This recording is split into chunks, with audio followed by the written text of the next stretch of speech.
welcome to Rory Reads. My name is Rory, and today I'm going to read from an old classic, The Adventures of Sherlock Holmes by Arthur Conan Doyle. I found this book on Project Gutenberg. Huge shout out to them for providing free ebooks that anyone can go pick up and read. I chose this book to read with you all because it's one of the few books that I read cover to cover when I was younger and helped me to revitalize my love of reading when I'd lost that fire in me for a while. A lot of you may have seen the TV shows or maybe the movies, but as is the case with most TV shows and movies, the books are better. So sit down or lie down or get your favorite cup of tea, and let's dive into the first chapter as I rediscovered this book together with you. As with all books go, no copyright infringement is intended. All credits go to the original author and publisher. But without further ado, let's get started. To Sherlock Holmes, she is always the woman. I have seldom heard him mention her under any other name. In his eyes, she eclipses and predominates the whole of her sex.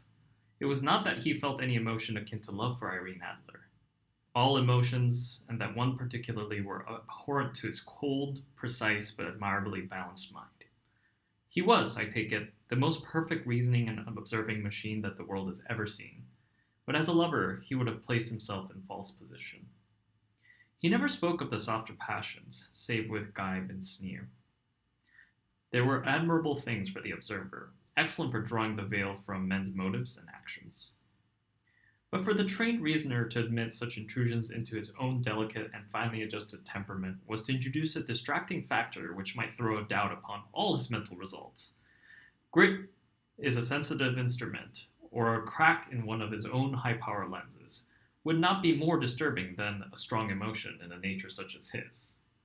And yet there was but one woman to him, and that woman was the late Irene Adler, of dubious and questionable memory. I had seen little of Holmes lately. My marriage had drifted us away from each other. My own complete happiness, and the home-centered interests which rise up around the man who first finds himself master of his own establishment, were sufficient to absorb all my attention, while Holmes, who loathed every form of society with his whole bohemian soul, remained in our lodgings in Baker Street, buried among his old books, and alternating from week to week between cocaine and ambition, the drowsiness of the drug, and the fierce energy of his own keen nature. He was still, as ever, deeply attracted by the study of crime, and occupied his immense faculties and extraordinary powers of observation in following out those clues, and clearing up those mysteries which had been abandoned as hopeless by the official police. From time to time I heard some vague account of his doings, of his summons to Odessa in the case of the Trepoff murder, of his clearing up of the singular tragedy of the Atkinson brothers at Trincomalee, and finally of the mission which he had accomplished so delicately and successfully for the reigning family of Holland. Beyond these signs of his activity, however, which I merely shared with all the readers of the daily press, I knew little of my former friend and companion. One night, it was on the 20th of March, 1888, I was returning from a journey to a patient, for I had now returned to civil practice, when my way led me through Baker Street. As I passed the well-remembered door, which must always be associated in my mind with my wooing and with the dark incidents of the study in scarlet, I was seized with a keen desire to see Holmes again, and to know how he was employing his extraordinary powers. His rooms were brilliantly lit, and even as I looked up, I saw his tall, spare figure pass twice in a dark silhouette against the blind. He was pacing the room swiftly, eagerly, with his head sunk upon his chest, and his hands clasped behind him.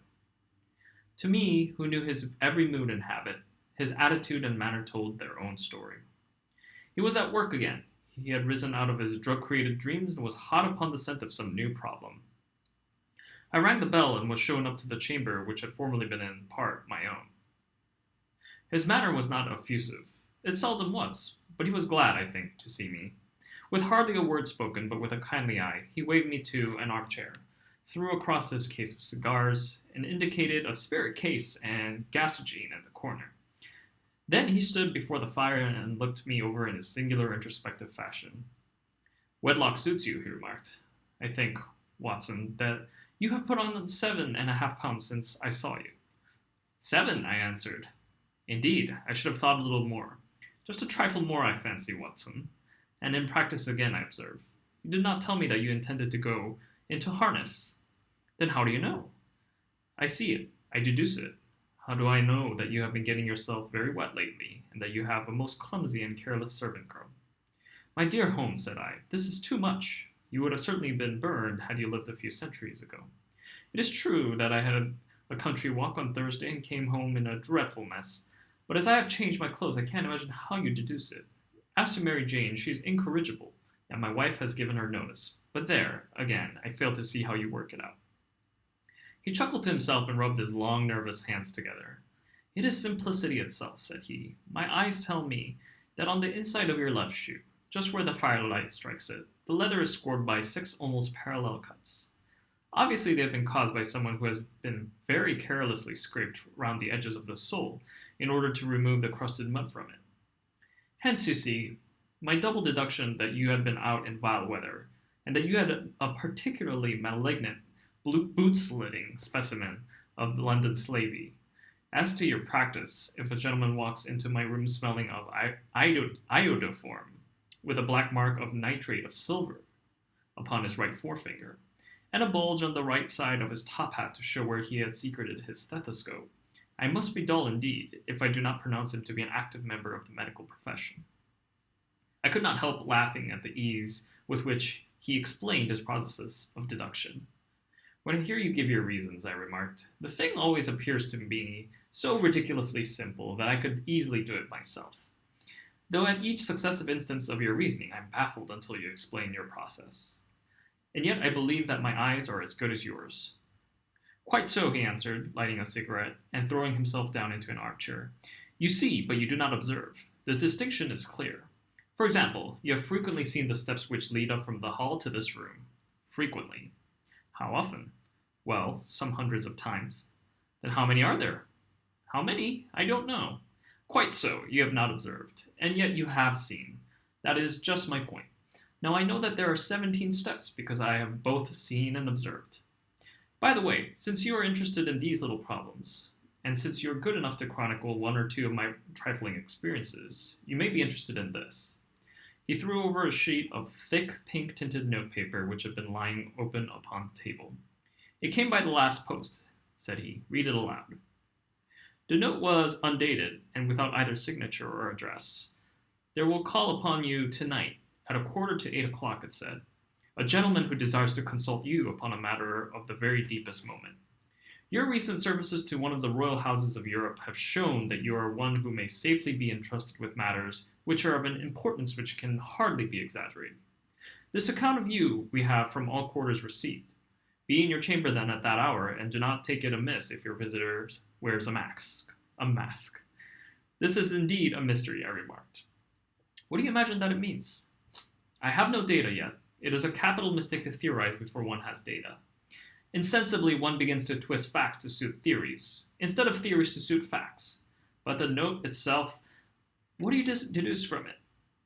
I carefully examined the writing and the paper upon which it was written.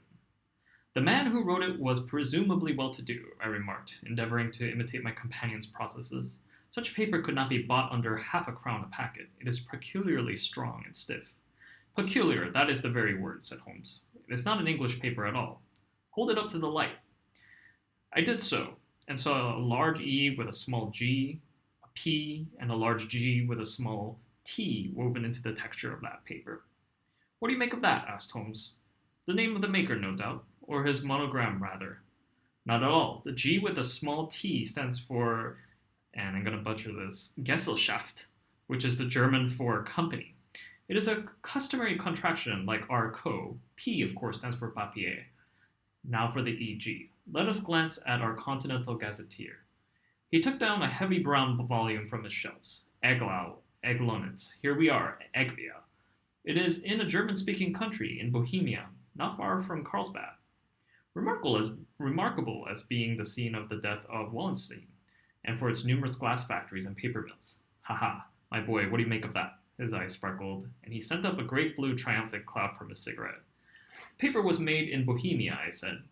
Precisely, and the man who wrote the note is a German. Do you note the peculiar construction of the sentence? This account of you we have from all quarters received. A Frenchman or Russian could not have written that. It is a German who is so uncourteous to his verbs. It only remains, therefore, to discover what is wanted by this German who writes upon Bohemian paper and prefers wearing a mask to showing his face. And here he comes, if I'm not mistaken, to resolve all our doubts.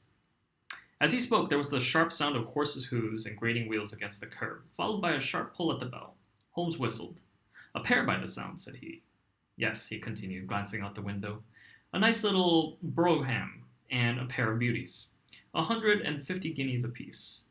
There's money in this case, Watson, if there's nothing else. I think that I had better go, Holmes." "Not a bit, Doctor. Stay where you are. I am lost without my Boswell. And this promises to be interesting. It would be a pity to miss it. But your client, never mind him. I may want your help, and so may he. Here he comes. Sit down in that armchair, Doctor, and give us your best attention." A slow and heavy step, which had been heard upon the stairs and in the passage, paused immediately outside the door. Then there was a loud and authoritative tap. "Come in," said Holmes. A man entered who could hardly have been less than 6 feet 6 inches in height, with the chest and limbs of a Hercules. His dress was rich, with a richness which would, in England, be looked upon as akin to bad taste. Heavy bands of astrakhan were slashed across the sleeves and fronts of his double-breasted coat, while the deep blue cloak which was thrown over his shoulders was lined with a flame-colored silk and secured at the neck with a brooch which consisted of a single flaming barrel. Boots which extended halfway up his calves, and which were trimmed at the tops with rich brown fur, completed the impression of barbaric opulence which was suggested by his whole appearance. He carried a broad-brimmed hat in his hand, while he wore across the upper part of his face, extending down past the cheekbones, a black visored mask, which he had apparently adjusted that very moment, for his hand was still raised to it as he entered. From the lower part of the face he appeared to be a man of strong character, with a thick, hanging lip, and a long straight chin suggestive of a resolution pushed to the length of obstinacy. "You had my note?" he asked with a deep, harsh voice and a strongly marked German accent. I told you that I would call. He looked from one to the other of us as if uncertain which to address. "Pray take a seat," said Holmes. "This is my friend and colleague, Dr. Watson, who is occasionally good enough to help me in my cases. Whom have I the honor to address?" And that's all we have time for today. Next time on Rory Reads, we'll find out who the mysterious man in the mask is. If you like this, hit subscribe, like the video, and I'll see you in the next episode.